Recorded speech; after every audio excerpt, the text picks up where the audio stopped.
If you're sending sales emails, knowing whether people open them or click your links is a huge advantage. In this guide, I'll show you how to use Pipedrive email tracking step by step. First, make sure your Gmail or email account is connected to Pipedrive. Email tracking only works when your email sync is properly set up. Next, turn on email tracking. This allows Pipedrive to notify you when someone opens your email or clicks a link inside it. Now compose your email as usual and make sure tracking is enabled before sending. You can attach it to a contact or deal so everything stays organized.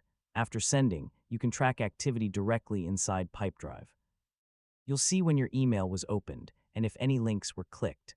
Pipedrive can also notify you in real time when someone interacts with your email.